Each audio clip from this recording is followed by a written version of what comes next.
स्वागत छ साथीहरू मेरो ब्लगको पार्ट 2 मा। अघिल्लो भागमा चौरको खेल र बत्ती जाँदा ल्याबमा गरेको पढाइ र भिडियो त देख्नुभयो। टिफिन पछिको समय चाहिँ विद्यार्थीहरूका लागि एउटा सरप्राइज गिफ्ट र भिजुअल लर्निङमै बित्यो। टिफिन लगत्तै म कक्षा 7 मा गए। उनीहरूको अघिल्लो क्लासको लेटर राइटिङको केही काम बाँकी थियो।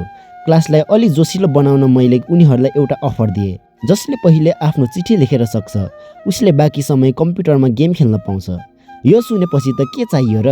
सबैले फटाफट आफ्नो काम सिद्ध्याए र काम पुरा गर्नेहरूले कम्प्युटरमा आफ्नो मनपर्ने गेम खेलेर मज्जा लिए। त्यसपछि म कक्षा 3 मा गए, जहाँ आज उनीहरूलाई कम्प्युटर ड्रइङ गर्न सिकाउने दिन थियो। साना भाइ बहिनीहरूलाई माउस समातेर स्क्रिनमा रङ भर्न र विभिन्न सेपहरू बनाउन सिकाउनु छुट्टै अनुभव हो। उनीहरूले स्क्रिनमा आफैले थरीथरीका चित्र बनाएर रङ भरेको देख्दा उनीहरूको क्रिएटिभिटी साँच्चै लोभलाग्दो थियो। र दिनको अन्तिम क्लास रह्यो कक्षा 5 सँग जीके पिरियड। आजको विषयलाई अझ बढी बुझाउन मैले क्लासमा प्रोजेक्टर अन गरेँ। संसारका ठुला ठुला तालहरू र डरलाग्दा ज्वालामुखीहरूको भिडियो स्क्रिनमा ठुलो पारेर देखाउँदा बच्चाहरू पुरै मक्ख परे। किताबमा पढ्नु र यसरी आँखा अगाडि भिडियोमा देख्नुमा धेरै फरक हुन्छ।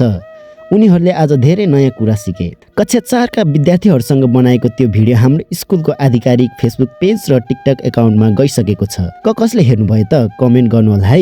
किताबका पढाइसँगै यस्ता रमाइला एक्टिभिटीहरूले नै स्कुल लाइफलाई विशेष बनाउँछन्। तपाईहरूलाई आजको यो भ्लग कस्तो लाग्यो कमेन्ट गर्नुहोला। च्यानललाई लाइक, सेयर र सब्स्क्राइब गर्न नभुल्नुहोला है। अर्को भ्लगमा फेरि भेटौँला। अहिलेको लागि बाई बाई।